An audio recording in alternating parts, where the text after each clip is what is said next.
నమస్కారం అండి గురువు గారు. మాతృదేవోభవ పితృదేవోభవ ఆచార్య దేవోభవ. ఓం నమో మాందేశ్వరాయ నమః. ఓకే, ఈ మధ్య అమెరికాలో చాలా ఇబ్బందులు ఎదుర్కొంటున్న భారతీయులు ఎందుకంటారు? అదృష్టం కలిసి వచ్చే ముందు ఇట్లాంటి శుభ సూచకాలు వస్తాయి. ఓకే, కాబట్టి భారతీయులకు భారతదేశానికి ప్రపంచ స్థాయిలో గుర్తింపు, అభివృద్ధి, భారతదేశం ప్రపంచ స్థాయిలో నెంబర్ 1 కావడానికి ఇవన్నీ శుభ సూచకాలు. ఇప్పుడు సామర్థ్యం ఉన్నవన్నీ సామర్థ్యం చేయకుండా వాడు అభివృద్ధి చెందకుండా అడ్డుకుంటే ఇంకా 100 టైమ్స్ ఎక్స్ట్రా పనిచేస్తాడు. బ్రెయిన్ కూడా ఇంకొక 100 టైమ్స్ ఎక్స్ట్రా వర్క్ అవుతుంది. ఇప్పుడు ఈ టైంలో ఏం చేయాలి ఇలాంటి సిచ్యువేషన్ వచ్చినప్పుడు? లేదా కంఫర్ట్లో ఉంటే మామూలుగా వెళ్తా ఉంటారు సాధారణంగా. ఓకే, అదే సామర్థ్యం ఉన్నవన్నీ కలిగితే వాడు 100 టైమ్స్ పవర్ఫుల్గా బ్రెయిన్ పనిచేస్తుంది.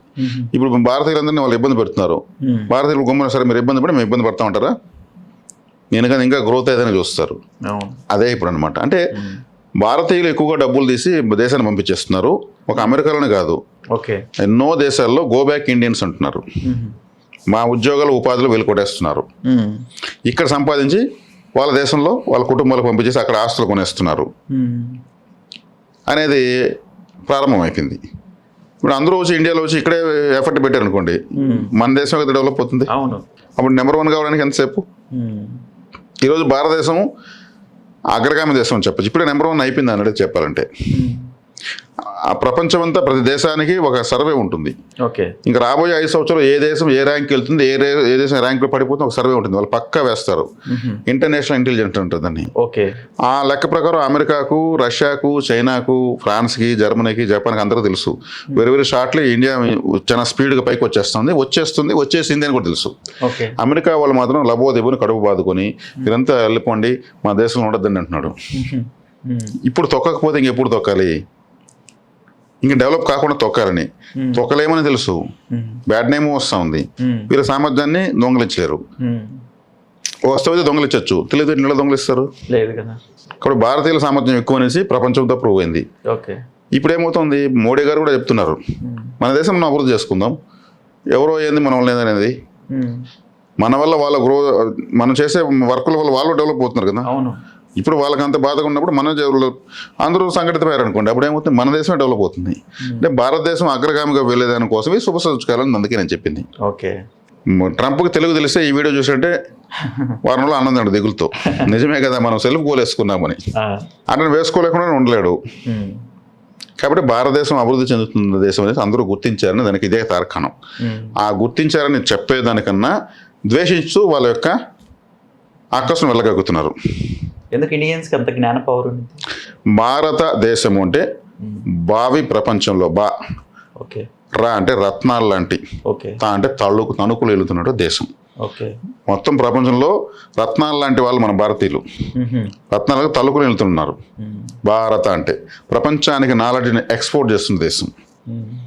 మనం నాలెడ్జ్ని ఎక్స్పోర్ట్ చేస్తున్నాం. నాలెడ్జ్ని ఎక్స్పోర్ట్ చేసే దేశం ఏదైనా చూపించండి. సామర్థ్యాన్ని, టాలెంట్ని, నాలెడ్జ్ని, ఒక తెలివితేటలని ఎక్స్పోర్ట్ చేస్తున్నాం. భారతీయులు ఎక్కడుంటే ఆ దేశం డెవలప్ అయిపోతుంది.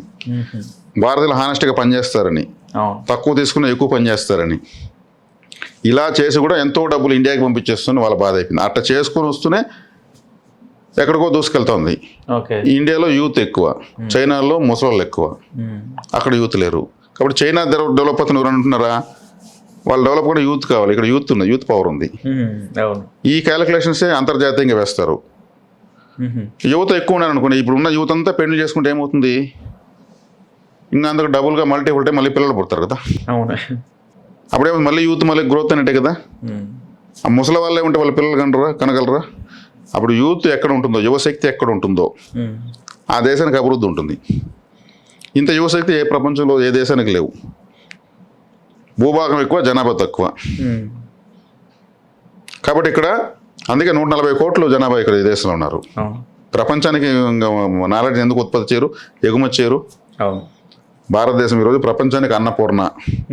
ప్రపంచంలో ఏ దేశం సంక్షోభం వచ్చినా గోధుమలు, బియ్యము, మెడిసిన్స్ ఏదైనా కన్ను మూసుకొని పంపించగలిగి ఇక్కడ అందరికీ అన్నం పెట్టి ఇంకొక 10 దేశాలు కాబట్టి 10 కాదు 100 దేశాలను సాకే స్థాయి ఉంది భారతదేశానికి. ఇదే బాధ. ఇప్పుడు అమెరికా అంత ఉదారంగా ఇవ్వలేదు. వాళ్ళు టెక్నాలజీని పండిస్తారు.